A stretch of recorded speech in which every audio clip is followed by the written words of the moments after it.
하나님의 말씀을 들리게 하라. 쉬운 성경 해석학. 신학 비평으로 성경을 읽고 해석하는 방법론. 1. 들어가는 말. 이 시간에는 성경을 어떻게 읽을 것인가, 또 성경을 어떻게 해석할 것인지를 함께 나누는 시간입니다. 제가 성경을 읽을 때 사용하는 방법은 새로운 신학 비평이라는 그러한 도구를 사용해서 성경을 읽고 해석을 합니다. 제가 사용하는 이 신학 비평은 크게 세 가지의 주제로 성경을 읽고 해석하는 방법론입니다. 이번 시간에는 성경을 읽고 해석하는 다양한 방법론을 함께 소개를 해드리겠습니다. 그리고 성경을 읽고 해석하는 방법을 성경 비평 또는 성서 비평이라고 합니다. 현대 신학에서 가장 많이 다루는 성경 비평과 제가 사용하는 신학 비평의 차이를 한번 소개해 드리고자 합니다. 이 시대에 따른 성경의 권위와 성경 해석. 종교개혁 이전의 성경 해석은 주로 중세교회의 전통과 틀에 기반을 두고 성경을 읽고 해석했습니다. 특히 이 시대의 특징은 교회의 전통과 교리가 가장 큰 권위를 가지고 있는 그러한 시기였습니다. 그리고 계몽주의 시대에 또 다른 성경 해석학이 나오고 발전하기 시작을 합니다. 그리고 그 이후에는 계몽주의 시대의 성경 해석학에 반성을 하면서 현대 복음주의 신학이 나타나기 시작했습니다. 우선 우리가 종교개혁 이전의 성경 해석에 대해서 한번 살펴보도록 하겠습니다. 성경 해석은 개인이 아니라 교회의 특권이었습니다. 주교와 신학자들이 성경을 독점하고 성도들은 성경을 직접 읽을 수조차 없었던 그런 시대였습니다. 이때는 라틴어 성경인 불가타 역본이 표준 성경으로 사용이 되었습니다. 이 시대에는 교회의 교리가 가장 중요한 권위를 가지고 있었습니다. 그리고 성경이 그 교리를 뒷받침하는 도구로 사용이 되었고, 그리고 성경이 말하지 않는, 또 교리가 말하지 않는 그런 것들은 이성이, 그러니까 우리의 학문적인 활동이 그 다음을 대체했던 것입니다. 자, 그러니까 다시 한번 말씀드리면 교회의 교리가 가장 큰 권위를 가졌던 시대, 그리고 그 아래 성경의 권위가 높았고 그 다음이 이성, 학문이 권위를 갖고 있었습니다. 이 시대의 해석학적인 특징은 알레고리적 해석이 유행했다는 것이죠. 알레고리적 해석은 성경 구절의 문자적 의미뿐만 아니라 그 문자 속에 있는 상징성, 영적 또는 실제적 의미를 찾아가는 방법입니다. 대표적인 알레고리적 해석 방법은 사중의 의미로 해석하는 것인데, 즉 네 가지의 관점으로 성경을 읽는 방식이었습니다. 표면적인 문자적 의미를 읽고 또 교리적인 의미를 파헤쳐냅니다. 그리고 도덕적 의미와 끝으로 종말론적 의미로 이러한 숨겨진 뜻을 찾으려고 노력했던 그러한 방식입니다. 이러한 종교개혁 이전의 성경 해석의 문제점은 교회의 권위가 성경보다 더 높은 위치에 있다는 것이 가장 큰 문제였습니다. 또 라틴어 성경만이 유일한 성경 번역본이었기 때문에 일반 성도들이 성경에 접근하는 것이 매우 어려웠습니다. 그리고 성경을 읽고 해석하는 것은 오직 훈련된 신학자들만 성경을 읽고 해석할 수 있었고, 새로운 해석은 이단으로 취급받을 수 있었던 시대입니다. 무엇보다도 알레고리적 해석은 성경 본문의 문자적 의미를 무시하고 상징적인 의미를 찾으려고 노력했다라는 큰 단점이 있습니다. 이러한 성경 해석은 종교개혁 이후에 성경의 건전한 해석을 해치고 위험한 방법이라고 분류되어서 이제 거의 사용하지 않는 그러한 방법론이 되었습니다. 자, 그리고 시대가 변했습니다. 이제 계몽주의 시대의 성경 해석 방법도 변하게 됩니다. 가장 큰 특징은 이제 이성이 모든 권위의 최우선순위가 되었다는 것입니다. 다시 말하면 인간의 학문적인 활동이 가장 큰 권위를 가지고 그 다음에 성경이 권위를 갖게 됩니다. 그리고 교회의 교리가 가장 낮은 순으로 이렇게 배열이 되어 있습니다. 1517년 종교개혁이 일어나고 17세기에서 18세기에 계몽시대가 열립니다. 이때 시대는 이성이 무엇보다도 중요한 시대였습니다. 때문에 이성이 가장 권위 있는 시대였죠. 그리고 성경과 교회의 전통의 순서로 그 권위의 위치가 변하는 시대였습니다. 다시 말하면 성경 해석의 최고의 권위는 이성, 과학적 사고, 학문적 사고, 그리고 기존의 신학 틀에서 벗어난 새로운 해석적 방식으로 이해하려는 다양한 시도들이 나타났던 그러한 시대입니다. 계몽주의 철학과 결합한 성경 해석은 교회의 전통과 기존 신학에 도전하고 성경을 보다 인간적이고 역사적인 텍스트로 탐구하려는 의지가 매우 강했습니다. 성경은 초자연적인 권위의 산물이 아니고 인간의 이성으로 분석하고 취급할 수 있는 그러한 문헌으로 다루었습니다. 특히 성경의 내용은 인간의 경험과 역사적 상황 속에서 이해하려는 그러한 경향이 강했죠. 이때 도입되었던 성경 해석은 역사 비평이라는 도구를 가지고 성경을 읽기 시작했습니다. 성경 텍스트의 기원, 저자, 문학적 형식, 전승 과정 등 우리가 역사를 공부하듯 성경을 연구하는 방법론이었습니다. 성경은 특정 시대와 공간의 산물이기 때문에 해석에 있어서 그 시대의 역사적, 문맥적 이해가 중요하다 이렇게 생각을 했던 것이죠. 이러한 역사 비평의 도구는 자료 비평, 양식 비평, 편집 비평이 주된 그 방법론으로 제시가 되었습니다. 자료 비평은 성경은 여러 자료를 통해서 편집이 되었고 최종 우리에게 주어진 성경은 편집의 완성본이다 이렇게 보는 관점이죠. 또 양식 비평은 성경 본문의 문학적 장르와 구전 그리고 전승을 분석해서 그것을 읽고 해석하는 방법론입니다. 그리고 편집 비평은 우리가 가진 이 성경이 어떤 과정을 거쳐서 최종적으로 편집이 되었는지 그것을 연구하는 그러한 방법론입니다. 이렇게 역사 비평은 자유주의 신학을 낳을 만큼 아주 큰 문제점을 가지고 있었습니다. 하지만 안타까운 것은 지금도 현대 신학의 가장 보편적인 성경 해석학적 도구로 사용되고 있다는 것입니다. 물론 지금은 자유주의 신학은 없어지고 도태되었습니다.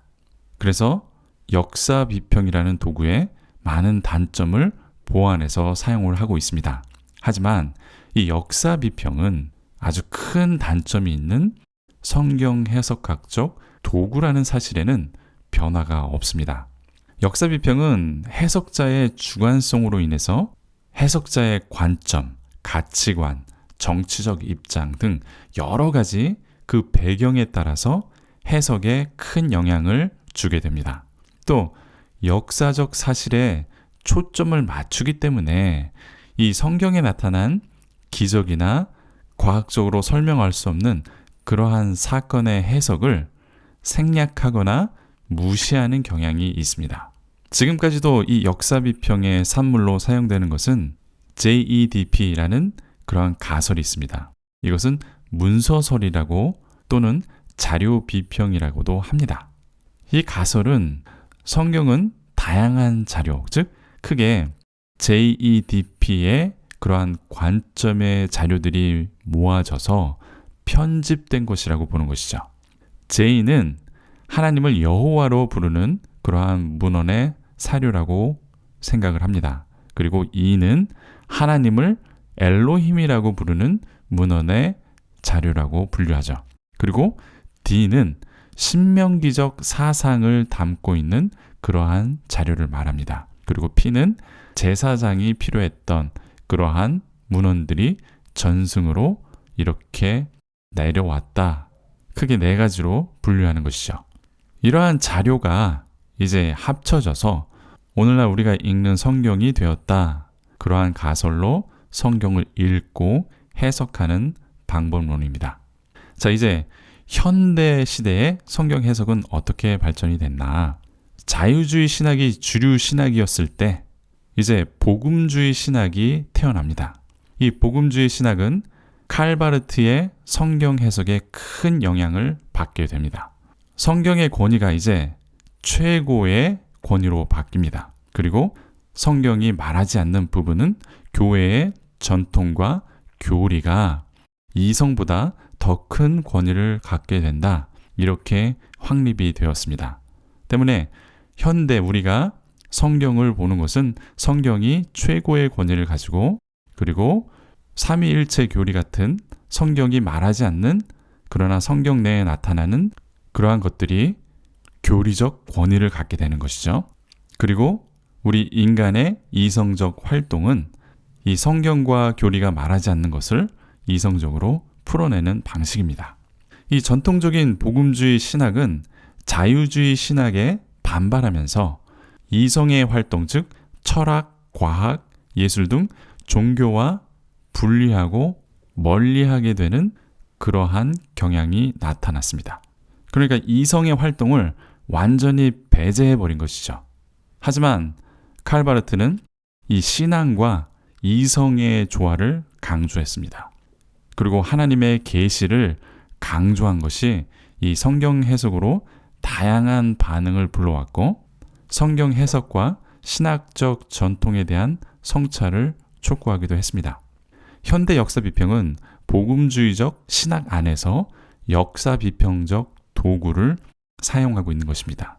그러니까 성경을 역사라고 인식을 하고 연구하는 그러한 방법론에는 크게 변화가 없지만 자유주의의 산물들은 배제했다는 것이죠. 이 역사 비평의 특징 중 하나는 성경 기록 당시의 상황과 배경을 조사해서 본래의 의미를 파악하려고 노력하는 그러한 방법론으로 발전하게 됩니다. 그리고 양식 비평은 form criticism이라고 말하는데 성경 본문의 문학적 형식과 장르를 구별해서 연구하는 해석 방법입니다. 성경을 이야기, 즉 narrative로 보는 거고, 자, 성경에 보면 이야기가 있습니다. 그리고 시도 있고 고전 문학 또는 묵시 문학 등 다양한 문학적 형식으로 나타납니다. 그래서 이러한 문학적 형식을 분석해서 읽고 해석하는 그러한 방식이 양식 비평이라고 하는 것이죠. 또 다른 성경 해석학의 자료는 이 사회적 비평이라고 해서 성경의 기록 당시 그 시대의 사회적 배경이나 그 시대의 문화를 이해하고 분석하여서 읽고 해석하는 방식입니다. 성경 기록 당시 그 지역의 문화와 사회적 배경을 연구해서 현대 독자들이 놓치기 쉬운 그러한 내용들을 성경에서 설명해주고 이해하는 것이죠. 자, 이렇게 사회적 상황을 읽고 그 배경과 함께 본문을 해석하는 방식이 사회학적 비평이라고 말하는 것입니다. 자, 그리고 최근에 신학 비평이라는 것이 주목을 받기 시작합니다. 성경을 신학적 메시지와 교리를 중심으로 읽고 해석하는 입장입니다. 이 신학 비평 안에서도 다양한 신학과 방법론이 존재합니다. 여러분들이 쉽게 접할 수 있는 신학 비평의 종류는 예수 중심으로 성경 읽기, 이것도 신학 비평 중 하나의 방법입니다. 또는 언약 중심으로 성경 읽기도 있고, 또는 성교 중심으로 성경을 읽고 해석하는 아주 다양한 신학적 입장을 가지고 성경을 해석하는 그러한 방법론입니다. 이렇게 다양한 신학적 관점으로 성경을 읽고 해석하는 방식을 우리는 신학 비평, theological criticism 이렇게 말하는 것입니다. 자, 이제 현대 성경 해석학의 문제점에 대해서도 한번 살펴보겠습니다. 이 역사 비평을 극복하기 위해서 다양한 방법론이 현대에는 사용이 되고 있습니다. 하지만 현대 신학의 주류는 아직도 역사 비평적 방법론을 극복하지 못하고 있다는 것입니다. 또 성경을 부분적으로 읽고 연구하는 것은 굉장히 발전했습니다. 그렇지만 성경 전체를 일괄적으로 풀어내는 것에는 한계를 보이고 있습니다. 성경의 저자는 하나님입니다.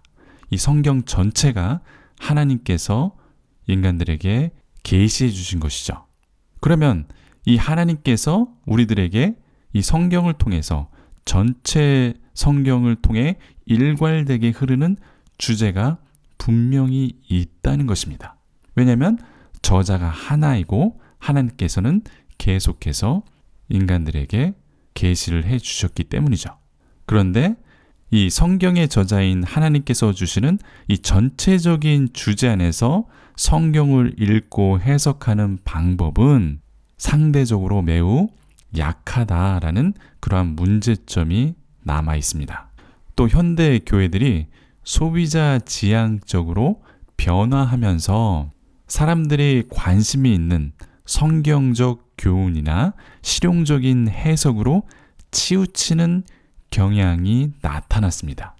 성경을 교회에게 주신 하나님의 계시와 의도를 무시하고 실용적으로 실천하고 적용하는 데 중점을 두는 그러한 해석적 접근 방법으로 변질되었다는 것이죠. 때문에 현대 성경 해석학이 직면한 도전과 신학적 접근 방법론의 재고가 필요하다라는 반성은 지금도 계속되고 있습니다. 저는 새로운 신학 비평을 접하게 되고 그것을 공부했습니다. 이제 제가 추구하는 성경 해석학에 대해서 설명을 드리겠습니다. 제가 신학교에 있을 때 이 역사 비평을 사용해서 성경을 해석한다는 것에 대해서 많은 부정적인 시각을 갖게 되었습니다. 하지만 다른 방법이 없기 때문에 이 교수님들이나 많은 목사님들이 이 역사 비평적인 도구를 사용해서 복음주의 신학으로 해석을 하고 있습니다. 그리고 다양한 방법론으로 성경을 읽고 해석을 합니다.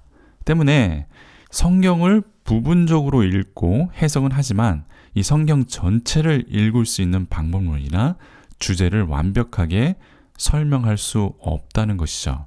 그래서 같은 성경 본문을 보더라도 너무나도 다양한 해석이 나오고 목사님마다 보는 입장이 다 다른 이유가 여기에 있는 것이죠. 각기 자기 나름대로의 도구를 사용하기 때문입니다.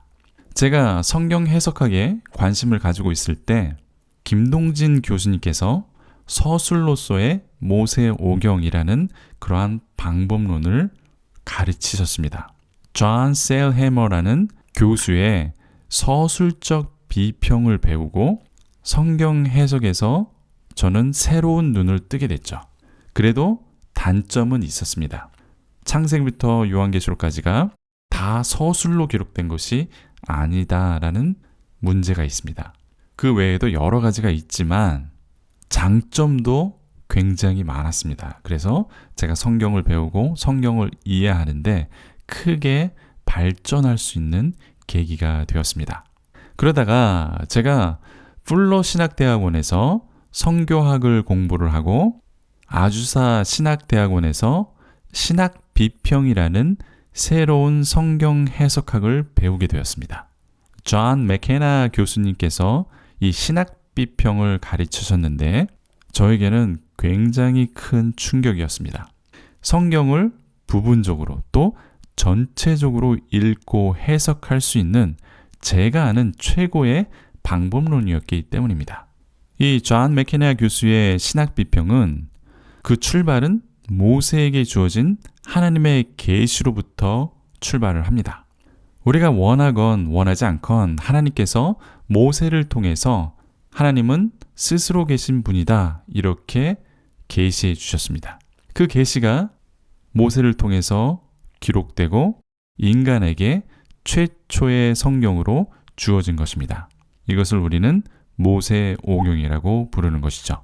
때문에 가장 중요한 사건은 모세가 하나님을 만나 처음으로 계시를 받은 바로 그 시점입니다. 출애굽기 3장에서 하나님은 타는 떨기나무 속에서 모세에게 스스로를 계시하십니다. 쉽게 말하면 하나님께서 스스로 자기 존재를 모세에게 밝히셨다는 것입니다. 이것을 신학적 용어로는 하나님의 존재론, ontology of God 이렇게 정의를 합니다. 하나님이 어떤 분이신지 계시하시고 그 하나님을 아는 것이 성경 해석의 시작이 되고 첫 번째 주제가 된다라는 것이죠. 자, 이렇게 스스로 계시하신 하나님께서 아브라함의 후손을 온 세상 나라들 가운데 부르셔서 하나님의 백성으로 삼으십니다. 하나님께서는 시내산에서 이스라엘 백성과 언약 관계를 맺으시고 하나님의 백성으로 삼으시게 됩니다. 이렇게 하나님과 언약 관계 안에서 하나님의 백성이라는 성경의 두 번째 주제가 나타나는 것이죠. 쉽게 말하면 하나님께서는 스스로를 계시해 주셨고 하나님의 백성을 삼으시고 그 안에서 언약 관계를 맺으셨다라는 것입니다. 그리고 하나님께서는 이제 이 언약 관계 안에서 하나님의 백성을 온 세상의 나라들 가운데 제사장의 나라로 세우십니다. 하나님께서는 아담 이후로 이 파괴된 하나님의 나라를 하나님의 백성을 통해서 회복하시려는 그러한 계획을 가지고 계십니다. 이 하나님의 나라의 중재자인 하나님의 백성이 온 세상 나라들에게 하나님을 알리고 그들도 하나님의 백성이 되어서 하나님의 나라를 궁극적으로 완성하는 것이 바로 성경의 세 번째 주제, 하나님의 나라라는 것입니다. 자, 저는 이렇게 창세기부터 요한계시록까지 성경 전체에 흐르는 이 세 가지의 신학적 주제로 성경을 보고 해석하는 것입니다. 하나님의 존재론, 언약관계 안에서의 하나님의 백성 또는 교회, 그리고 하나님의 나라라는 이 세 가지의 큰 주제를 가지고 성경 66권 이 전체를 읽고 해석하는 것입니다. 성경 전체에는 최소한 이 세 가지의 주제 중 한 가지의 주제로 반드시 구성되어 있다라는 것이죠. 자, 이 주제를 쉽게 도표로 만들었습니다. 여러분들이 보시고 이해가 잘 되도록 이렇게 도표로 만들어 보았습니다. 자, 그리고 이 도표에 한 발 더 나아가서 여러분들이 쉽게 적용하고 읽을 수 있도록 이 세 가지의 신학적 주제를 편의상 GPN이라고 영어의 머리 글자를 따서 표기를 했습니다. 하나님의 존재론, ontology of God. 그래서 하나님을 G로 표시를 했고 하나님의 백성, people of God. 그래서 P로 하나님의 백성을 표기했습니다. 그리고 하나님의 나라, nation of God. 이것을 N으로 표현을 했죠. 또한 하나님과 하나님의 백성의 관계가 이루어지는데 그것을 언약 관계라고 하고 편의상 GP로 표기를 합니다. 하나님의 나라가 또 임하실 때는 그때에는 성경에서 심판과 회복을 말씀하는데 그것을 저는 GN으로 표기를 합니다. 그리고 마지막으로 이 하나님의 교회 또는 백성들에게 하나님의 나라를 이루도록 부르시고 명령을 하십니다. 이것을 저는 PN으로 표기합니다. 자, 우리가 이것을 부분적으로 좀 살펴보면 이 언약 관계에 대해서 좀 설명을 드리겠습니다. 자, 하나님은 인간에게 하나님의 자신의 존재를 계속해서 계시하십니다. 하나님은 스스로 계신 자, 이렇게 처음으로 계시를 하셨죠. 하나님은 또 이스라엘 백성을 구원하신 여호와 하나님이라고 그렇게 또 계시를 하십니다. 또 그분의 성품은 자비롭고 은혜롭고 노하기를 더디하시며 인자와 긍휼이 많으신 하나님이라고 출애굽기 34장 6절에서 또 그분의 온전하신 5가지 성품을 계시하십니다. 즉 하나님의 이름과 성품까지 우리 인간이 알기 원했던 것이죠. 왜냐하면 하나님은 인격적인 분이시기 때문이죠. 때문에 하나님께서 하나님의 백성을 부르시고 그 죄로 인해서 이 깨어진 관계를 언약 관계를 통해서 회복하십니다. 이 언약 관계는 결혼 관계와 매우 비슷하죠. 하나님과의 사랑하는 이 관계를 언약 관계라고 하는 것입니다. 때문에 성경에 특히 호세아에서는 이 결혼 관계로 하나님과 하나님의 백성의 관계를 설명하고 있습니다. 자, 이 언약 관계의 특징을 보면 결혼 관계처럼 사랑과 의무 조항이 따르게 됩니다. 하나님의 백성은 하나님만을 사랑하고 언약 백성으로서 구별된 거룩한 삶을 살도록 율법과 같은 그러한 의무 조항이 나타납니다. 하나님도 의무 조항이 있는데 하나님도 신실하게 하나님의 백성을 사랑하면서 언제나 어디서나 함께 하시고 지켜주시며 축복해 주실 것을 그 의무 조항이 나타나게 되는 것이죠. 자, 이것이 언약 관계라고 말하는 것입니다. 자, 그리고 이 하나님의 백성과 이 하나님의 나라 사이에 부르심과 명령이 나타납니다. 자, 구약에서 하나님께서 하나님의 백성에게 주신 사명은 온 세상을 향한 제사장의 나라가 되라는 것입니다. 하나님과 타락한 인간 사이에서 중재자의 역할을 하면서 잃어버린 인간과 하나님과의 사랑하는 그 관계를 회복할 수 있도록 제사장의 역할을 요구하신 것이죠. 하나님께서는 하나님의 백성이 온 세상 나라들에게 빛으로서 제사장의 역할을 담당해서 이 땅에서 하나님의 나라를 회복하시길 원하셨습니다. 또 이 역할을 하나님의 백성인 교회에게도 주셨고 똑같이 그 일을 감당하게 하셨죠. 하나님께서 복음의 전도자로 하나님의 백성 또는 교회를 부르셨고 복음의 전도자가 되라고 명령하셨습니다. 마태복음 28장 19절에서 20절, 사도행전 1장 8절에 이렇게 나타납니다. 그러니까 하나님은 하나님의 백성 또는 교회에게 하나님의 나라를 이 땅에 실현하라고 부르심과 명령을 주셨다는 것입니다. 예수님께서는 성도들에게 하나님의 나라를 추구하고 하나님의 나라를 선포하라고 말씀하십니다. 결국 하나님의 나라는 예수 그리스도께서 임하실 때 완성될 것입니다. 그러니까 하나님의 백성과 하나님의 나라 사이에는 부르심과 명령이라는 것이 존재한다는 것을 제가 말씀드리는 것입니다. 그리고 하나님과 하나님 나라 사이에도 또 다른 상호작용이 일어나게 됩니다. 자, 성경은 하나님께서 궁극적으로 하나님의 나라를 완성하실 것이다, 이렇게 말씀합니다.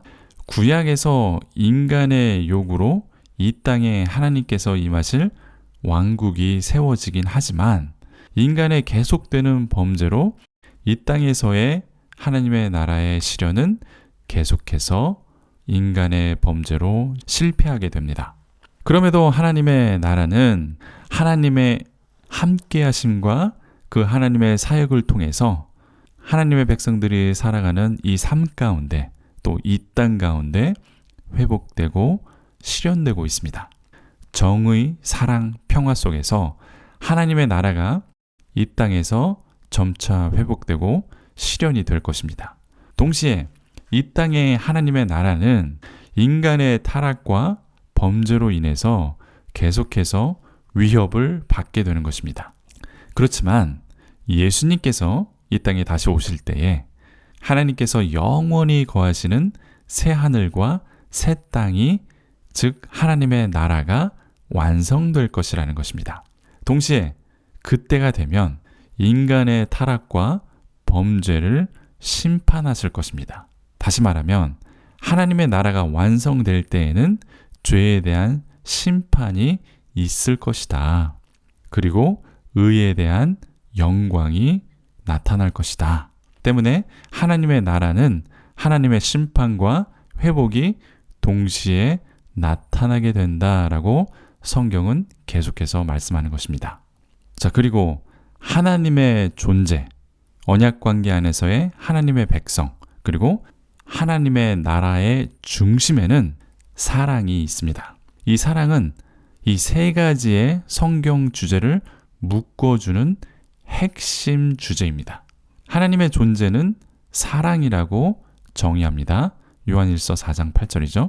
그리고 언약관계 안에서의 하나님의 백성도 하나님과 사랑하는 관계 안에 있는 것입니다.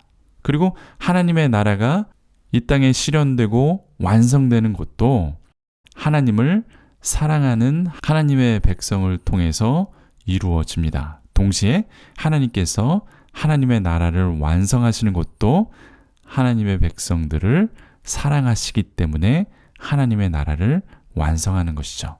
자, 성경은 하나님의 존재를 사랑이라고 말합니다. 그리고 성경의 핵심도 예수님께서 마태복음 22장 37절에서 40절에 사랑이라고 정의해 주셨습니다. 때문에 우리는 사랑을 빼놓고 하나님도, 하나님의 백성도, 그리고 하나님의 나라도 설명할 수 없다는 것입니다. 자, 이것이 제가 성경을 보는 관점이고 성경을 해석하는 기준이 됩니다. 그렇다면 우리 일반 성도님들이 지금까지 여러분들이 의식을 하건 못하건 여러분들은 성경 해석의 방법론을 계속해서 사용을 하고 계셨습니다. 그것을 잠시 좀 살펴보겠습니다. 가장 많은 분들이 사용하는 것이 큐티 교재입니다. 대부분의 큐티 교재는 성경 본문, 묵상 질문, 적용, 기도, 찬양 등으로 이렇게 구성이 되어 있습니다. 이 성경 본문을 읽고 그 설명과 해설까지도 제공되는 교재들이 있습니다.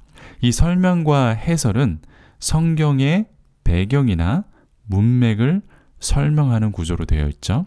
그리고 이 적용을 어떻게 할 것인지를 중요하게 생각하는 것이 바로 큐티 교재의 특징입니다. 성경 해석학적인 입장에서 보면 큐티 교재가 추구하는 것은 크게 두 가지가 있습니다. 첫 번째, 다양한 해석적 방법론들이 사용이 됩니다. 이 다양한 해석적 방법론은 큐티 교재들이 의도한 것은 아닙니다. 다양한 사람들이 해설을 하기 때문에 일괄된 방법론이 없기 때문에 이런 현상이 나타났다는 것이죠. 두 번째, 큐티 교재는 적용 중심의 실용적인 해석 방법을 취하고 있습니다. 누가 어떻게 어떤 방법으로 해석을 하건 이 큐티의 목적이 오늘 이 말씀을 적용하려는 것이기 때문에 적용 중심의 성경 해석이 나올 수밖에 없습니다. 하지만 성경 본문을 매일 적용하면서 산다는 것은 어쩌면 불가능에 가까울 수 있습니다. 또 많은 성경 본문은 실상에 일일이 적용하는 것도 매우 어렵습니다. 때문에 적용을 위하여 성경 본문의 의도나 뜻을 무시하고 또는 상관없이 적용하거나 결론을 맺는다는 단점이 있습니다. 자, 그리고 여러분들은 해설 성경이나 또는 성경 공부 교재를 쉽게 접하실 수 있을 것입니다. 해설 성경을 보면 저자, 주제, 기록 장소, 기록 연대, 독자, 기록 목적 등 다양한 이 역사 비평적 방법론으로 시작된다는 것을 여러분도 이제 아실 수 있습니다. 또한 많은 해설 성경과 성경 공부 교재들이 이 역사적인 사실을 매우 중요하게 다루고 있습니다. 많은 성도들이 이 성경을 읽으면서도 그 뜻을 이해하지 못하고 목사님의 설교에 의지하는 이유도 바로 여기에 있습니다. 이 역사적, 시대적 상황과 배경을 미리 공부하고 인지하지 못한다면 일반인들은 성경을 읽어도 그 성경 본문이 말씀하는 주제를 이해하는데 매우 큰 어려움을 겪게 된다는 것이죠. 또한 해설이나 교재를 만드는 그 저자의 주관이 크게 작용을 합니다. 그러한 단점도 있습니다. 성경의 의도나 연속성과 불연속성에 나타나는 하나님의 존재론, 언약관계 안에서의 하나님의 백성, 그리고 하나님의 나라라는 이 주제가 왜곡되거나 제한될 수 있다라는 그러한 단점이 있다고 저는 말씀드리는 것입니다. 예를 들어서 한국에서 가장 일반적으로 사용되는 성경 전체에 대한 성경 공부 교재가 있습니다. 이것을 보면 그 역사를 중심으로 철저하게 성경을 바라봅니다. 이러한 교재들의 저자들은 자신이 사용하고 있는 이 성경 해석학 도구가 역사 비평이라는 사실도 아마 모르고 있는 듯합니다. 이 성경을 시간, 역사, 그리고 주요 사건으로 아주 쉽게 정리했다라는 장점도 있습니다. 하지만 그 시간과 그 사건 속에는 인격적인 하나님은 찾기가 어렵습니다. 하나님은 사랑이시라는 그 인격적인 언약 관계는 설명하지 못한다는 것이죠. 우리는 살아계신 인격적인 하나님을 믿고 있습니다. 그런데 이러한 교재에는 시간과 사건의 흐름이 중요한 것이지 그 안에 나타나는 인격적인 하나님과 언약 관계 안에서의 하나님의 백성의 상호작용은 나타나지 않는다는 뚜렷한 단점이 있습니다.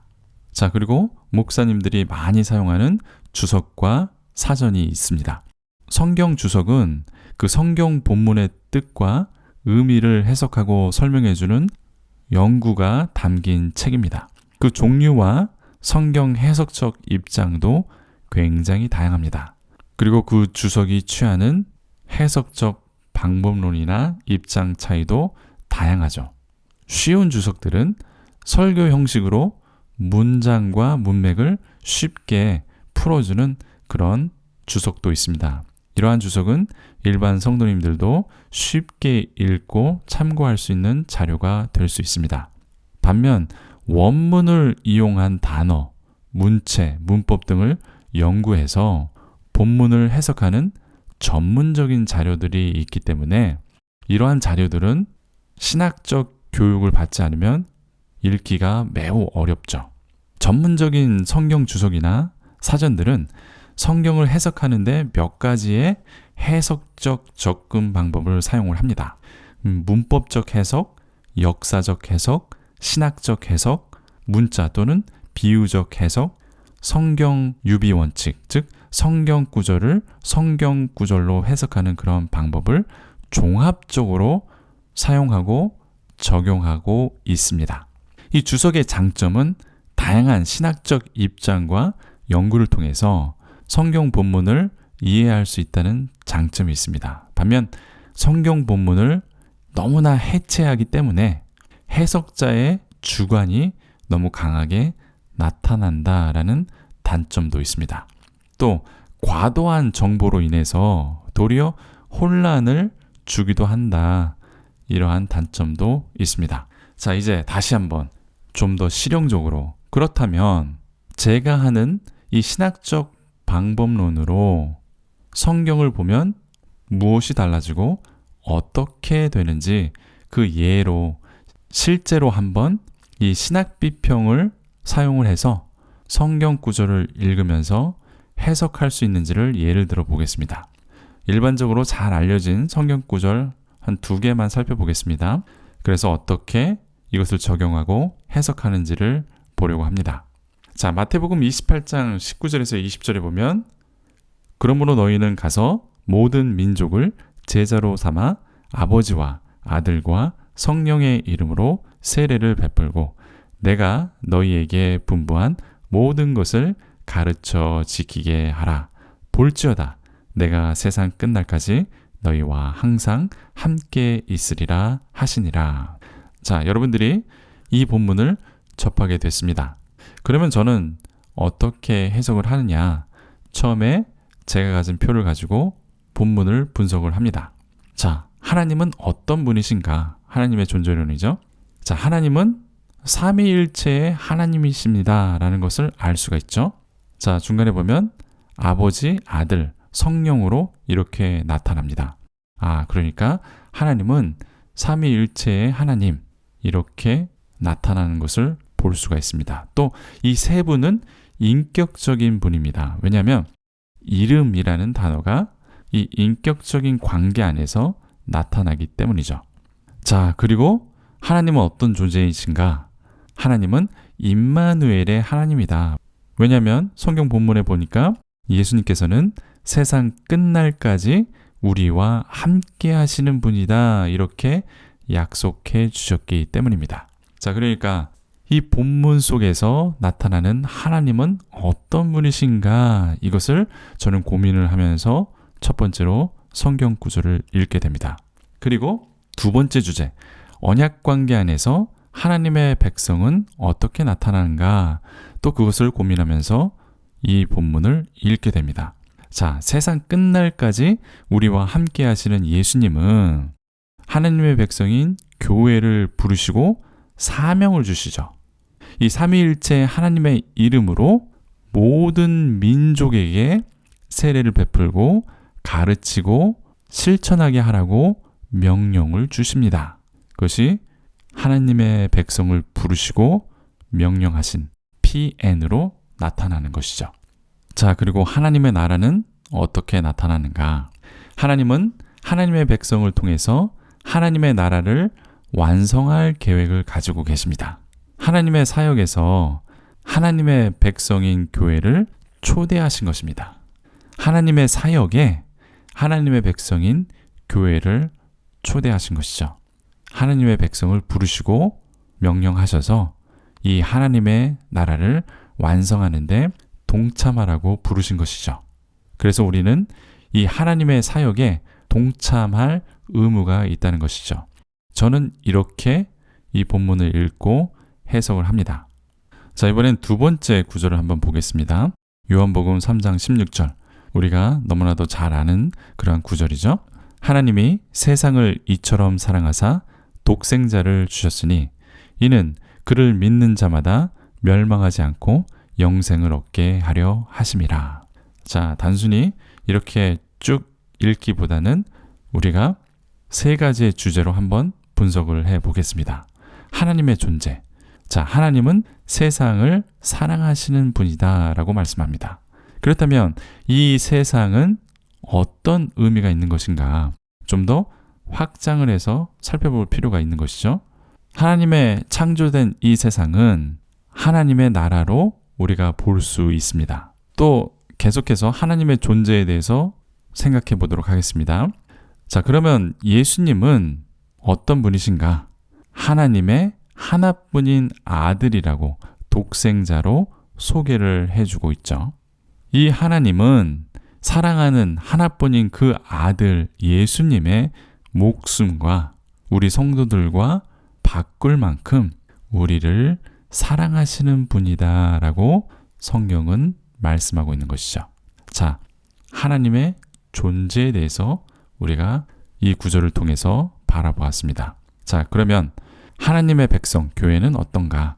하나님의 독생자 예수의 목숨과 바꿀 만큼 우리 하나님의 백성은 소중한 존재이다.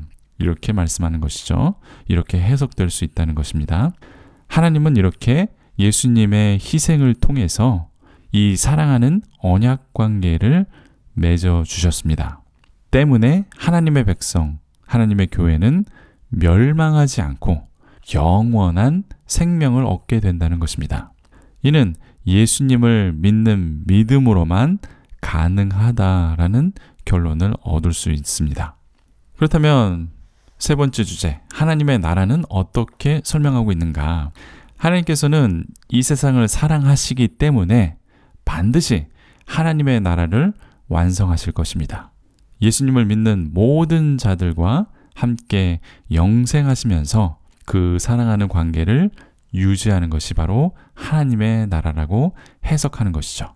하나님의 나라는 영원한 사랑의 나라입니다. 자, 저는 이렇게 실제적으로 해석을 하고 있습니다. 자, 그러면 우리가 어떻게 이 신학 비평, 제가 가지고 있는 이 신학 비평을 활용할 것인가? 앞에 예를 통해서 살펴본 것처럼 표면적으로 이 성경 본문 말씀에 나타나는 하나님, 하나님의 백성, 그리고 하나님의 나라를 찾아냅니다. 그리고 그 문장의 의미를 이해하면서 약간의 해석을 더했습니다. 자, 이러한 방법으로 여러분들도 묵상을 하시면서 큐티를 하시면 됩니다. 그리고 여기에 좀 더 나아가서 주제를 더하고 확장을 하면 설교까지 할 수가 있습니다. 아니면 여러 가지 질문을 던지면서 귀납적인 성경 공부도 할 수 있는 것이죠. 자, 이렇게 GPN의 해석을 바탕으로 좀 더 세밀한 해석이나 확장하여 해석을 한다면 더 깊고 풍성한 결과를 갖게 된다는 것이죠. 성경 구절에 따라서 이 GPN 세 가지가 다 나타나는 것은 아닙니다. 무리하게 다 집어넣어서 적용하고 해석하지 마시고 어떤 말씀이 나오는지 그 부류를 이해하라는 것입니다. 그리고 많은 성경 본문은 이 세 가지 중 하나나 두 개가 나타나기 때문에 여러분들이 어떤 성경 본문을 읽으시던 이 세 가지의 성경적 주제를 생각하시고 읽으시면 쉽게 성경을 읽고 해석할 수 있다. 이러한 결론입니다. 감사합니다.